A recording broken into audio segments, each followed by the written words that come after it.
A couple drove down the country road for several miles, not saying a word. An earlier discussion had led to an argument, and neither of them wanted to concede their position. As they passed a barnyard of mules, goats, and pigs, the husband asked sarcastically, "Relatives of yours?" "Yep," the wife replied, "in-laws."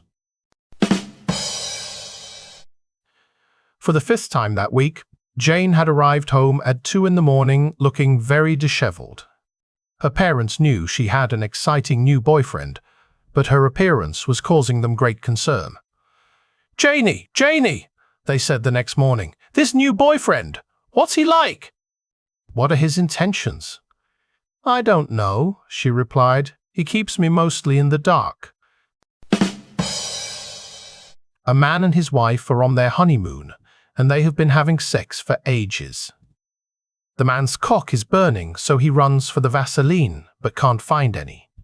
So he goes to the fridge and sees an ice-cold glass of milk and puts his cock in it. He turns around and his wife says, "Oh, that's how you refill it." A wife was in bed having fun with her lover when she heard her husband's key in the door. "Stay where you are," she quickly told the panicked lover.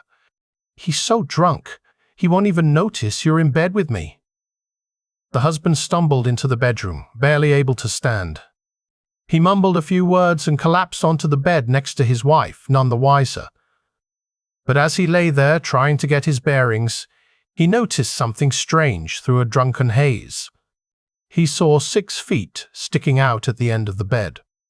His heart racing, he turned to his wife and said, "Hey, there are 6 feet in this bed. There should only be 4. What's going on?" Thinking quickly, the wife replied, "Nonsense, you're so drunk you miscount. Get out of bed and try again. You can see better from over there." The husband climbed out of bed and stumbled over to the foot of the bed. He counted again. 1, 2, 3, 4. "Okay, you were right." While golfing, I accidentally overturned my golf cart. A very attractive female golfer who lived in a villa on the golf course heard the noise and called out, "Are you okay?" "I'm okay, thanks," I replied, as I pulled myself out of the twisted cart. "Why don't you come up to my villa, rest for a while, and I'll help you get the cart up later." I noticed her silky bathrobe was partially open, revealing what appeared to be a very nice figure. "That's mighty nice of you," I answered, "but I don't think my wife would like it." "Oh, come on now," she insisted. She was so pretty and very, very persuasive. I was weak. "Well, okay," I finally agreed. "However, I'm sure my wife won't like it." After a couple of beers, I thanked her and said, "I feel a lot better now, but I know my wife is going to be really upset. So I'd better go now." "Don't be silly," she said with a smile, letting her robe fall slightly more open. "Stay for a while, she won't know anything. By the way, where is she?" I opened another beer and said, "Still under the cart, I suppose." Whenever people tell me smoking is bad for me, I tell them that my great-grandmother lived to be 100 years old. And when they say, "Did she smoke her whole life?" I say, "No, but she was real good at minding her own business." Little 5-year-old Johnny was running around the house making noise, when his mother yelled at him, saying, "Can't you find something to do? Like maybe go across the street and watch the construction workers build that new house." So Johnny did. A few hours later, his father had just returned home from work. "Where were you, son?" he asked. Little Johnny answered, "Watching the men building that new house." "Did you learn anything?" asked Dad. "I did," exclaimed little Johnny. "I learned all about building a house. That's a lot to learn in just one day." Johnny's father replied, "Tell me, son, how do you build one?" Little Johnny replied, "Well, first you have to put in the goddamn doors, except that when you go to put the feck king door up, but that son of a betch won't fit. So you bring that siege caxca back down, take a count hair off each end, then you put the mother feature back up and hope it stays until the inspection. Furious, Johnny's father shouted, "How dare you use that language in my house? I'm going to spank you. Go to the tree in the backyard and bring me a switch."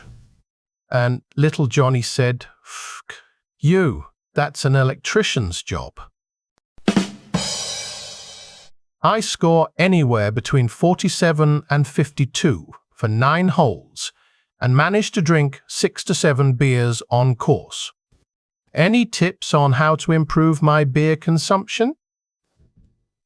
These were a few of the suggestions. You may have an elbow problem doesn't bend enough.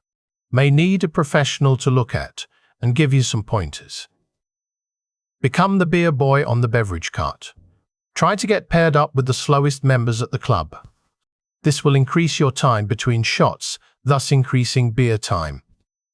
Put a bottle of 100 proof schnapps or bourbon in your bag. Do a shot at every tee box and drink the beer on each hole while you look for your ball. You can consume more if you get professional off-course training. 1 swig per swing. Also, drench a clean towel in beer, then chew on it while walking. A man, his wife, and his mother-in-law went on vacation to the Holy Land.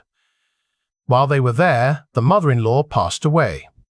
An undertaker told them, "You can have her shipped home for $5,000, or you can bury her here in the Holy Land for $150. The man thought about it for a while and then told him, "I see." "Well, you'd better ship her home then," the undertaker asked. "Why? Why would you spend $5,000 to ship your mother-in-law home when it would be wonderful to have her buried here and only spend $150? The man said, "A man died 2,000 years ago. He was buried here, and 3 days later he rose from the dead. I just can't take that chance." There was an old farmer named Bert who had a car accident. In court, the trucking company's lawyer was questioning Bert. The lawyer asked, "Didn't you say, at the moment of the accident, 'I'm fine'?" Old Bert responded, "Well, I'll tell you what happened. I had just loaded my favorite mule, Bessie, into the—" The lawyer interrupted. "I did not ask you for any details. Just answer the question. Did you not say, at the scene of the accident, 'I'm fine'?" Bert replied, "Well, I had just got Bessie into the trailer and I was driving down the road." The lawyer interrupted again and said, "Judge, I'm trying to establish the fact that, at the scene of the accident, this man told the highway patrolman on the scene that he was just fine. Now, several weeks after the accident, he is trying to sue my client. I believe he is a fraud. Please tell him to simply answer the question."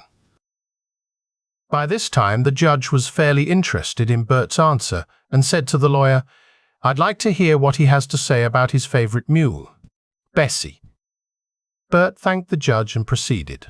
"Well, as I was saying, I had just loaded Bessie, my favorite mule, into the trailer and was driving down the highway when this huge semi-truck and trailer ran the stop sign and smacked my truck right in the side. I was thrown into one ditch, and Bessie was thrown into the other. I was hurting real bad and didn't want to move. However, I could hear old Bessie moaning and groaning. I knew she was in terrible shape just by her groans. When the highway patrolman came on the scene, he could hear Bessie moaning and groaning, so he went over to her.